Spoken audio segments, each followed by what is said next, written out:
আমরা নতুন সিলেবাসের জীবনবিজ্ঞান অনুসরণীয় প্রজেক্টের যে বইটা ছিল আমি দশম শ্রেণী ডক্টর প্রশান্ত মুখুপাধ্যায় মণ্ডলের লেখা দেবাশিস গাই এবং দেবপ্রসাদ দাসের লেখা সেই বইটা থেকে আমরা কিছু উত্তরের প্রশ্ন উত্তরগুলো করছিলাম। তো প্রথম চ্যাপ্টার চলছিল আমাদের জীবজগতে নিয়ন্ত্রণ সমন্বয়, সেটাতে আজকে আমরা বি অংশটা শুরু করবো, যেটা হচ্ছে অতি সংক্ষিপ্ত উত্তরভিত্তিক প্রশ্ন। পয়ের হচ্ছে একটি শব্দ বা বাক্য উত্তর দাও। 1 নম্বর প্রশ্ন হচ্ছে প্রোটোপ্লাজমে কী প্রকার চলন দেখা যায়? তো সাইক্লোসিস বা আবর্তন চলন দেখা যায়। এছাড়া আরও আছে উর্চেলিয়াম, সার্কোট, সাইটোপ্লাজমা, প্রোটোপ্লাজমা ইত্যাদি ধরনের চলন প্রোটোপ্লাজমে দেখতে পাওয়া যায়। তো আমরা লিখব সাইক্লোসিস বা আবর্তন চলন দেখতে পাওয়া যায়। নাম্বার 2, কোথায় সার্কুলেশন চলন হয়? প্রাণীদেহে সংবহনতন্ত্রের রক্ত সঞ্চালনের জন্য এবং উদ্ভিদ দেহে লতানো গাছের কাণ্ডরোমে, মূলে ও কাণ্ড ও পাতায় জল পরিবহনের উদ্দেশ্যে এই ধরনের সার্কুলেশন চলন দেখতে পাওয়া যায়। নাম্বার 3, বন চ্যানেলের পার্শ্বপত্রকে কিরূপ চলন দেখা যায়, কিরূপ চলন হয়? তো আনসার হবে প্রকরণ চলন। নাম্বার 4, টিউলিপ ফুল বেশি উষ্ণতায় ফোটে, কম উষ্ণতায় মুদে যায়, ইহা কি প্রকারের চলন? আনসার হবে থার্মোনাস্টি বা তাপ ব্যাপ্তি চলন। কোয়েশ্চেন নাম্বার 5, চলন কোন প্রকার জীবের সহজাত বৈশিষ্ট্য? আনসার হবে জীবন্ত জীবের।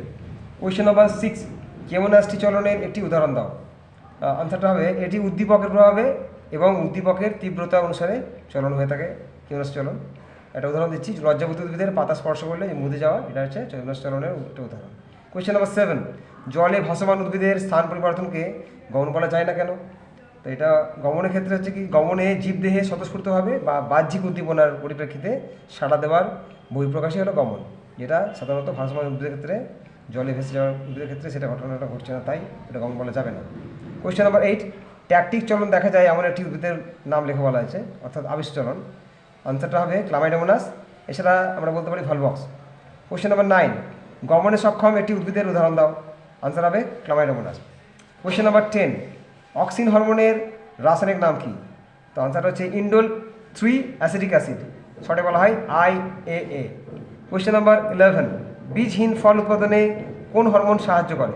আনসার হবে অক্সিন হরমোন, জিবরেলিন ও সাইটোকাইনিন। কোয়েশ্চেন নাম্বার 12, কোন উদ্ভিদ হরমোন বীজ মধ্যস্থ অ্যামাইলেজ উৎসেচকের কার্যকারিতা বৃদ্ধি করে? অর্থাৎ এখানে আনসারটা হবে জিবরেলিন। এটি আরেকটা কাজ করতে পারে, সেটা হচ্ছে বীজের অঙ্কুরোদ্গমে সাহায্য করে। কোয়েশ্চেন নাম্বার 13, উদ্ভিদের ফুল ফোটাতে সাহায্যকারী হরমোনটির নাম লেখো। আনসার হবে ফ্লোরিজেন। কোয়েশ্চেন নাম্বার 14, কৃষিক্ষেত্রে আগাছা দূর করতে কোন হরমোন সাহায্য করে? আনসারটা হবে 2,4-D, অর্থাৎ ডাইক্লোরোফেনক্সি acidic acid, ডাইক্লোরোফেনক্সি acidic acid. Question number 15, নারকেলের দুধে কোন হরমোন পাওয়া যায়? আনসারটা হবে জিয়াটিন নামক একটা সাইটোকাইনিন হরমোন। কোয়েশ্চেন নাম্বার 16, একটি কৃত্রিম উদ্ভিদ হরমোনের উদাহরণ দাও। আনসার হবে কাইনিন। কোয়েশ্চেন নাম্বার 17, দুটি স্টেরয়েড জাতীয় হরমোনের উদাহরণ দাও। একটা হচ্ছে ইস্ট্রোজেন এবং অপরটি হচ্ছে প্রোজেস্টেরন। কোয়েশ্চেন নাম্বার 18, ICSH এর সম্পূর্ণ নাম। আনসারটা হবে interstitial cell stimulating hormone. Question number 19, calcium ও ফসফরাস বিপাক নিয়ন্ত্রণকারী হরমোন কোনটি? আনসারটা হবে প্যারাথাইরয়েড হরমোন, সংক্ষেপে বলা হয় PTH।